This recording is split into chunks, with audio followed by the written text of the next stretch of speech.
Bom, agora a gente vai falar sobre o ambiente é nosso, mais um tema muito importante desta série que estamos apresentando aqui para você.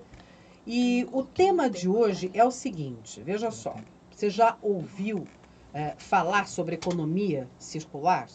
Né? O que é lixo para um pode ser matéria-prima para o outro. Quer dizer, todas as questões, né, tem sempre os dois lados. E há iniciativas que reduzem a geração de lixo com justamente o reaproveitamento. E a gente vai falar mais uma vez sobre o tema com o professor Pedro Luiz Cortes, professor associado do Departamento de Informação e Cultura da ECA, que trabalha com o meio ambiente, tem um canal que a gente já falou aqui no YouTube e traz o tema semanalmente para a gente. Tudo bem, professor? Tudo bem, Roxane? Bom dia. Bom dia, ouvintes. É um prazer estar com vocês novamente. E o que é exatamente essa economia circular? Talvez o exemplo mais fácil para a gente entender seja o que acontece com as latinhas de alumínio, né? Sim. As latinhas de alumínio, que antigamente eram um resíduo, hoje elas são recicladas e são reintroduzidas no processo produtivo, são reaproveitadas. Então isso gera uma série de benefícios. Isso gera uma economia de recursos naturais, né, que a gente não precisa ficar extraindo a bauxita, né, que é o minério de alumínio da natureza. Traz uma economia de energia, porque o reprocessamento dessas latinhas consome muito menos energia do que você tratar o minério, né, para obtenção do alumínio, e dá conta do que seria antes um resíduo. Então, a ideia da economia circular é você reintroduzir o que é resíduo na cadeia produtiva, de tal forma que ele vire matéria-prima ou para a mesma cadeia produtiva, como é o caso das latinhas de alumínio, né, que a própria indústria do alumínio reaproveita, ou então para uma outra indústria. Então, há vários exemplos aí que a gente pode citar e que estão permeando aí o nosso cotidiano. A gente às vezes não se dá conta disso, mas já está no nosso dia a dia. Isso gera economia, gera dinheiro para, né? Dinheiro, remuneração para Sem quem dúvida. trabalha com isso, né? Isso mostra que, muitas vezes, cuidar do meio ambiente promove também uma redução de custo, né? As empresas, as pessoas que cuidam do meio ambiente acabam gastando menos. E aí por vários motivos, não só porque às vezes sai mais barato, como no caso das latinhas de alumínio, você reaproveitar esse alumínio, e também pelo fato de você não ter que cuidar disso como resíduo, quer dizer, é um gasto a menos que as prefeituras têm na gestão do que seria esse resíduo. Um exemplo disso é o entulho, tecnicamente chama de resíduo de construção civil. Esse resíduo de construção civil ele pode ser reprocessado, então a gente obtém de novo a brita, né, a pedra britada e a areia, e isso pode ser utilizado para a confecção de elementos não estruturais, como paredes, pisos. E tem dois... De preenchimento, Exatamente. né? E tem dois grandes exemplos aqui na cidade de São Paulo, que são os estádios do Palmeiras e do Corinthians.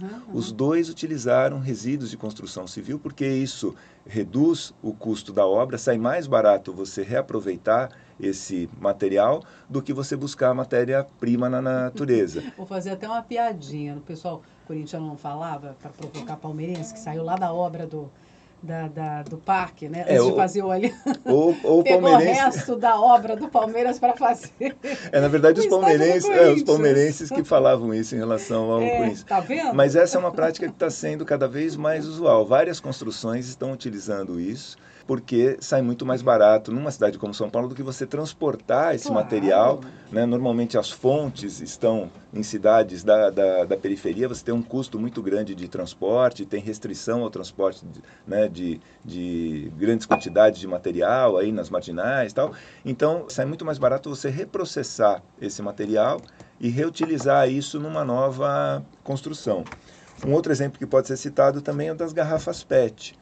O PET ele pode ser reprocessado, ele pode gerar tecidos, mantas, é utilizado na indústria de tintas e vernizes, você pode gerar elementos para construção civil, elementos de uso cotidiano, como réguas, porta-canetas. Então, essa garrafa PET, né, dos refrigerantes, da água mineral, ela pode ser reaproveitada aí com largos benefícios para todo mundo. E obviamente reduzindo aí a quantidade de resíduos que tem que ser gerenciado numa professor, cidade. enquanto elas existirem, eu não sei se vocês viram as tais garrafas PETs, se vocês viram a reportagem sobre o tema, as tais bolas d'água que agora com uma película, o futuro é o fim, obviamente, dessas garrafas. Sim.